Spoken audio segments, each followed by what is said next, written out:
Hi friends, welcome back to స్వరూపాస్ tasty food. Ugadi special బొబ్బట్లు ఎలా తయారు చేయాలో చూసేద్దాం. ఫస్ట్ ఈ గ్లాస్తో శనగపప్పు తీసుకొని ఒక 2 times వాష్ చేసి 1 hour నానబెట్టాను.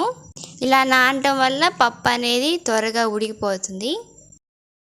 ఇప్పుడు పచ్చిశనగపప్పు ఉడకబెట్టుకోవడానికి ఒక బౌల్ తీసుకొని పచ్చిశనగపప్పు వేసుకొని వాటర్ వేసుకుందాం. స్టవ్ ఆన్ చేసి ఉడకనివ్వాలి. తర్వాత ఒక మిక్సింగ్ బౌల్ తీసుకొని 1 cup మైదా అండ్ 1 cup గోధుమ పిండి. ఇప్పుడు ఈ పిండిలో కొంచెం ఆయిల్ యాడ్ చేసి ఇక్కడంతా సాల్ట్ వేసుకొని మిక్స్ చేసుకోవాలి. ఇలా సాఫ్ట్గా చేసుకోవాలి. పైన కొంచెం ఆయిల్ యాడ్ చేసి ఇలా స్ప్రెడ్ చేసుకొని 15 minutes పక్కన పెట్టుకోవాలి. పచ్చిశనగపప్పు ఉడికిపోయినాయి. చల్లారాక పచ్చిశనగపప్పుని స్మాష్ చేసుకోవాలి.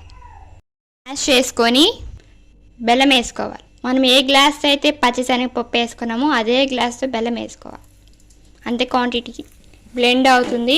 మిక్స్ చేసుకుంటూ ఉండాలి. కన్సిస్టెన్సీ రెడీ అయిపోయింది. ఇప్పుడు చపాతీ పిండిని మళ్ళీ ఇట్లాగా మిక్స్ చేసుకోవాలి.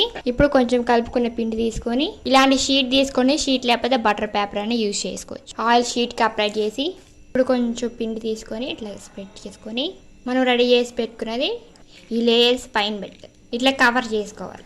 ఇప్పుడు దీని మీద ఇంకో షీట్ పెట్టి ఇట్లాగా ఈవెన్గా రౌండ్ షేప్ వచ్చేటట్లు ఇది స్ప్రెడ్ చేసుకోవాలి. చూసారా, ఇట్లా చేసుకోవాలి. ఇప్పుడు స్టవ్ మీద ప్యాన్ పెట్టి హీట్ అయిన తర్వాత ప్యాన్ మీద వేసుకోవాలి. ఇట్లా రివర్స్లోకి టర్న్ చేసుకొని మరోవైపు కాల్చించుకోవాలి. ఇట్లానే ఇంకా మిగతా అన్నీ కూడా చేసుకోవచ్చు. వేడి వేడి బొబ్బట్లు రెడీ అయిపోయింది.